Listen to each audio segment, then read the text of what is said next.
Oh, dahil sumambulat po sa social media, mga kababayan, ang namamaga na mukha at merong black eye ang ating Malacanang princess, mga kababayan, at pinagpiestahan pa ng netizen at pinagdududahan si Ngagba na baka na jombag itong ating Malacanang princess o hindi na ho nakapagtimpe ang ating Malacanang princess, mga kababayan. Nagsalita na po siya.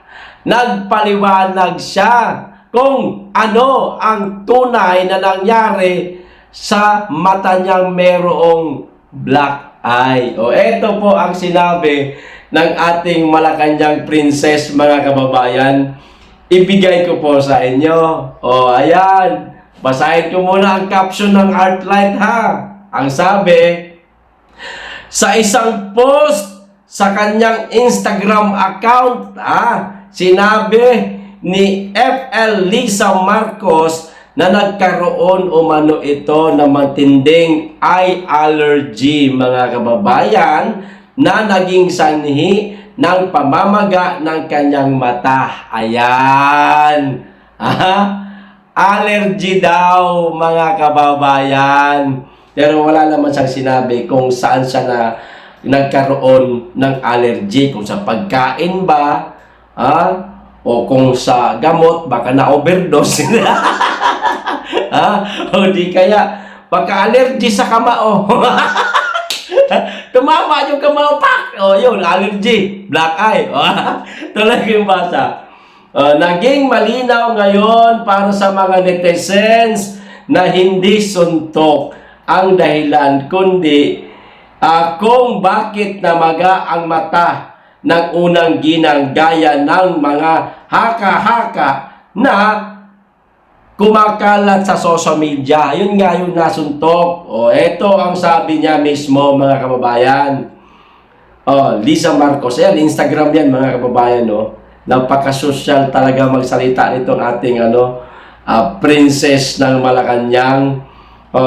What a day. Ayan. I woke up with terrible eye allergies. Had to miss a Toy M event that I was looking forward to.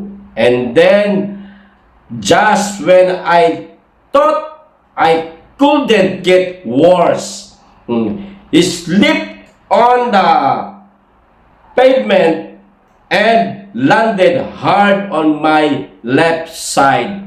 Ouch. New York yan eh. Ganun yung mga expression ng mga New Yorker daw, mga kababayan. Ano daw ito, lumaki na ito sa New York. Kaya, ouch. Very social ang datingan ng ating princess ng Malacanang. Ayan hindi suntok kundi allergy. Yan naman pala eh.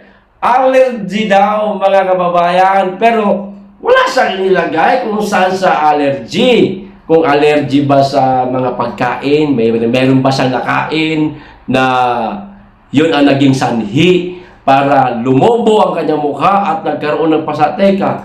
Marami man ako kilala na mayroong allergy kapag ka nakakakain ng mga bawal na pagkain sa kanila. Hindi naman po nagkakaroon ng parang black eye sa mata. Wala eh. Ito kasi sa kanya, black eye talaga, maga talaga o kulay talong talaga, mga kababayan eh. Allergy nga lang daw kasi. O di sige, allergy. Allergy sa kamao. Baka tumama yung kamao sa mga... Pak! Tapos, ayun, namaga. Pagkagising na namaga. Ay, ouch, may allergy ako. O baka, allergy sa motga. Nag-overdose. Kaya na pong bahalang umusga sa ating ang Malacanang princess, mga kababayan. Dito na po tayo sa isang balita. Eto, paghahambing ito, mga kababayan, sa administrasyong Marcos at dating administrasyon ng ating dating Pangulong Rodrigo Roa Duterte. Basahin ko lang yung caption ni Admar. Paghahambing ng indicators of corruption ng Duterte at BBM admin. Mas mababa, mas corrupt. Ayan na, tandaan po natin ha. Mas mababa, mas corrupt. Ibig sabihin, yung mataas ang level ng isang indicators, hindi ho yun corrupt. Eto, ipakita ko. Ayan ayan, nakita nyo ho. Kay Tatay Digong, mga kababayan, 2016 up to 2019, mga kababayan, 16, 17, 18, 19, 3 years po ni Tatay Digong, mga kababayan, halos umabot po sa 35 o pagpalagay na po natin umabot na po sa 35.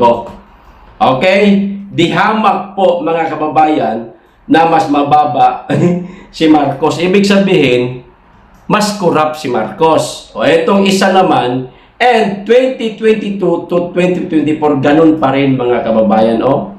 Corruption Perception Index. Ito naman isa, Control of Corruption Index, mga kababayan, World Bank ito. Ito isa Transparency International.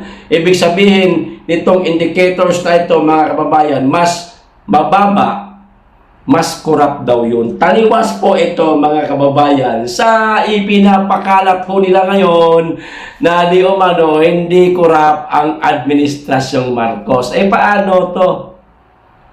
Merong lumabas na balita na mas corrupt itong administrasyong Marcos. Paano na naman ito ipapaliwanag ng PCO? PCO Secretary J. Ruiz at Undersecretary Franz Castro, tuloy sasabihin ko, Claire Castro. Ayan. Paano nyo po ito ipapaliwanag, mga madam at sir? Ito may basihan na dihamak na mas corrupt ang administrasyong Marcos kaysa kay Tatay Digong. Sige nga, hindi ito fake news ha. Merong lumabas na parang survey ito ho, mga kababayan. Datos, ganyan. Sila na mismo ang nagpaliwanag na naniniwala silang mas kurap ang admin ni Marcos kaysa kay Tatay Digong.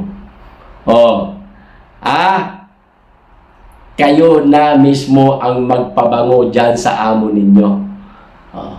Paano nyo ngayon ito i-rebat o babaliin itong balitang ito? Tapos kanina, mga kababayan, meron na namang press briefing si Claire Castro. Ang sabi niya, dihamak daw na mas mababa na ang presyo ng karne, ng manok, baka, isda, kaysa mga nagdaang taon daw. Saan nila kinuha yung yung survey na yan? Kahit ngayon, pumunta tayo sa palengke, samahan ko pa kayo, Madam Claire Castro. Ang sigaw ng taong bayan, napakamahal ng presyo ng bilihin sa administrasyong Marcos. Bigas pa lang bigas pa lang napakamahal na, umaangal na ang ating mga kababayan. Meron pang gasolina. Sa bagay, mga kababayan, meron namang bigas na 20 pesos. Ayan. Siguro ito yung pangarap. Pangarap lang daw kasi, sabi ni Ngagba pangarap lang daw yun, di naman daw yun niya gagawin. Pangarap lang. Pilipino, mangarap tayo na maging 20 pesos ang bigas. Wala naman siya sinabing ganun Sinabi niya, gagawin natin 20 pesos na lang ang bigas. Meron na. Ipapakita ko sa inyo video, mga kababayan. Eto, panoorin natin. Tinuod na yung sulti guys, nga na kita tagbayinti nga bugas, no? Okay. Tinuod ka dyan. 20 na yung kilong bugas, no? Abi ko binuwang na to. Dati yung tiyaw ba? Natuman ka dyan. 20 na kilo. Salamat kayo, Mr. President. Natuman ang tag 20. Diba? 20 pesos. Kaso, kulay lupa yung yung bigas na tig 20 pesos, sino ba kakain nito? May kakain pa kaya nitong klaseng bigas na ito na kulay lupa na eh. Pang-aso na lang ito eh. O ito ba yung ipapakain mo sa taong bayan? Nga ba? Ito yung ipapakain mo? Ito ba yung pinangarap mong 20 pesos na bigas? Ano tingin mo sa amin, kaming mga pobre? Aso? Palibhasa ka kasi ikaw tao ka. Kung ikaw, lumaki ka sa mayaman eh. Ipinanganak kang mayaman. Hanggang ngayon, mayaman ka pa rin kaya hindi mo ramdam. Ang sikmura namin mga mahihirap. Ito na ba yun? Pinagmamalaki mo?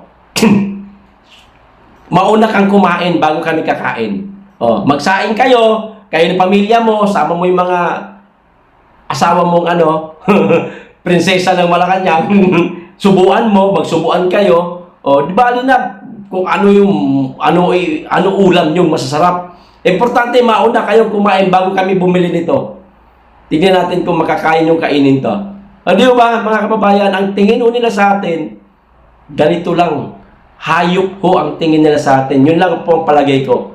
Paki-comment kung ano po ang masasabi nyo sa bigas na 20 pesos na lumalabas na ngayon mga kababayan. Hanggang dito lang, maraming salamat. Mag-iingat kayo lagi at higit sa lahat, mahalin natin ang Pilipinas.